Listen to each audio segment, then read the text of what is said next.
You like Ghost in the Shell? You like the movement mechanics in Titanfall 2?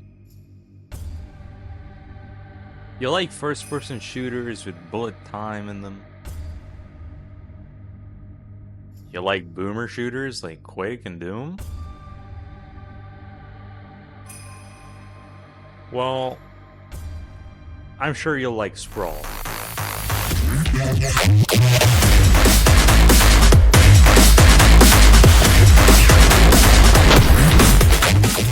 Sprawl is a game that had poor initial reception. It wasn't that poor, it was just seen as a flawed game. It is an absolutely amazing and banger of a game to play through, and I enjoyed it from start to finish. This game does have its own flaws, but I will be pointing them out in this video, but I will also be pointing out why this game is one of the most overlooked boomer shooters and first-person shooters of 2023. I won't be indulging myself much in the story of this game in this video. I will be focusing on the gameplay, the presentation, the feel, everything that is in regards to how the game plays instead. So if you want to check out the story, I highly suggest you buy the game, support the developers. It's a pretty small game and it's also on discount a lot of the times, so it's really not that bad of a purchase. Sprawl is an episodic shooter, similar to all those other boomer shooters that we've been playing for all this time like Doom, and the highest level count being 5 in episode 2.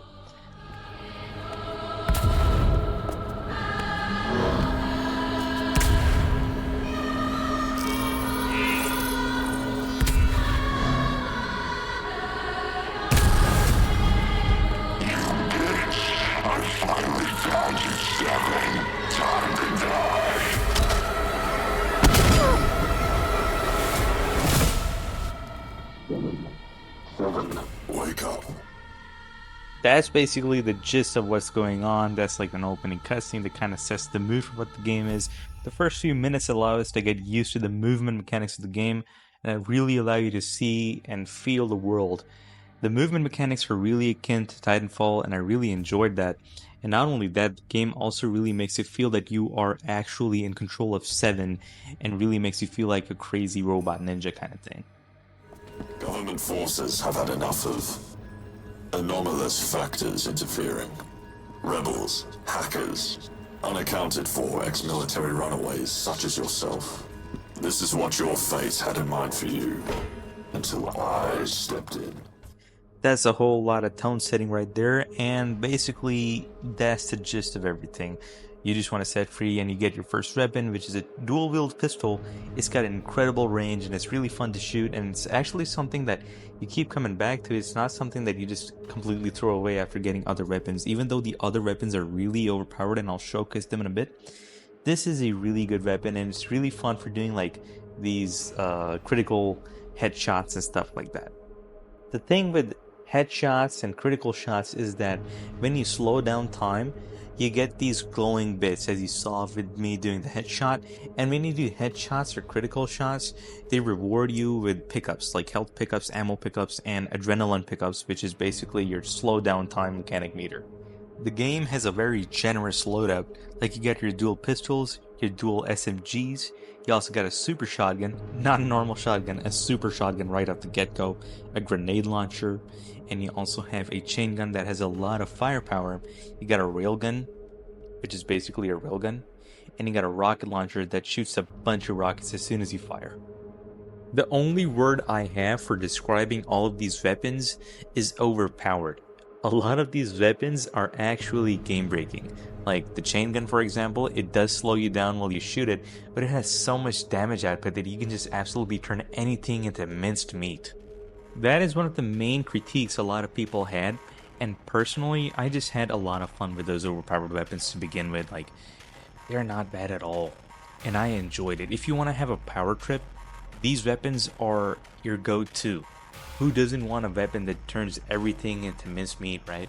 Well, there is one thing which I have, which kind of concerns the pistols, is that the pistols kind of act like snipers, right? And sometimes you can even kill somebody, like you can headshot somebody while they are far away and they are just not registering your presence, and you can one-shot them easily. But yeah, that's one thing that I do have kind of a concern with. There's also one thing about the bullets being rendered. It's that the bullets are a bit too slow, right? The purpose for the bullets being slow is, of course, so that they're easily dodged while in bullet time, but you don't even have to be in bullet time to dodge a lot of these bullets. Like, if you get the AI to just stand in one place, which is not that hard, you can circle strafe around them and the guy will keep shooting you and you'll dodge every single bullet there is. Of course, it's a little harder to dodge those bullets in claustrophobic environments because the environment itself is acting as an obstacle and there are already so many enemies that you can already dodge. So you have to utilize bullet time a lot more effectively there. The AI is not the sharpest tool in the shed either. Like, the AI will sometimes stand in one place or chase after you without actually being tactical or anything, as opposed to that in Fear, as if you have played Fear, and if you remember, Fear had an absolutely amazing squad-based AI which actually tried to flank you actively and tried to catch you off guard.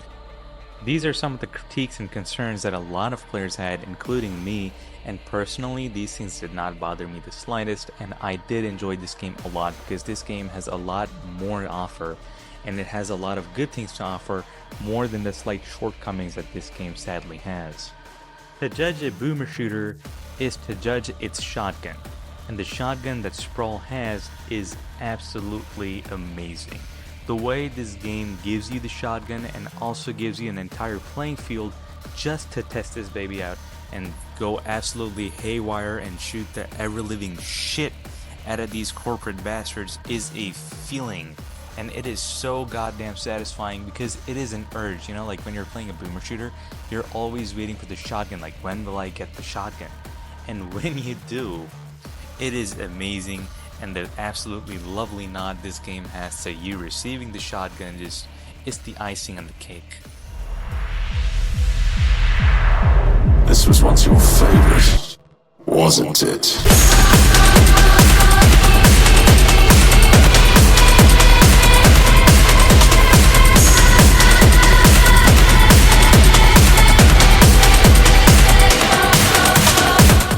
Delicious and absolutely amazing. I absolutely loved this segment of the game, and it's also one of the most memorable segments of this game because of just how goddamn fun it was. Speaking of memorable and being incredibly fun, the third level is also something that I really fondly remember, not because of just its architecture and its level design, but also because of the soundtrack itself. The soundtrack of this game is incredible. It is beautiful. It is just straight banging. It's just hard drum and bass, industrial styled electronic music, and it really fits well with the game. Like, it really sits well with the design and the style of the game that it really tries to achieve. That gritty Ghost in the Shell feel that I don't see really being pulled off that well or at all in a lot of these games. Like, it's really uncommon for me to see something like this. The nods to Ghost in the Shell with SPRAWL are intense, down to the soundtrack and the color grading, the dirty brown look that you see in some of the scenes in the first Ghost in the Shell movie. I'm talking about the anime one, by the way. And everything about it is just so good. Of course, the soundtrack takes its own liberty and gives it that more intense boomer shooter Doom feel, and also has that Unreal Tournament kind of vibe. Like, whenever I listen to drum and bass, I always think about Unreal Tournament, especially Unreal Tournament 1999 or Game of the Year edition. And I did spend a lot of time playing that one, by the way. So seeing something with so much heart makes me incredibly happy, because whenever I see nods and something like that, you know, as I am describing in SPRAWL, they just make me ecstatic. The game does not shy away from throwing its own style and aesthetic. It really goes down the dingy, dark dystopian way, especially shows off that military prowess that a lot of dystopian futures that are being depicted in various forms of fiction try to stylize. This is really emphasized in episode 3 of the game, where corporate is shown to have incredible power in its brutalist structure, in its various machinations of destruction, the sheer power it holds over the game world. It's obvious at this point of the game. It is incredibly obvious who we are up against.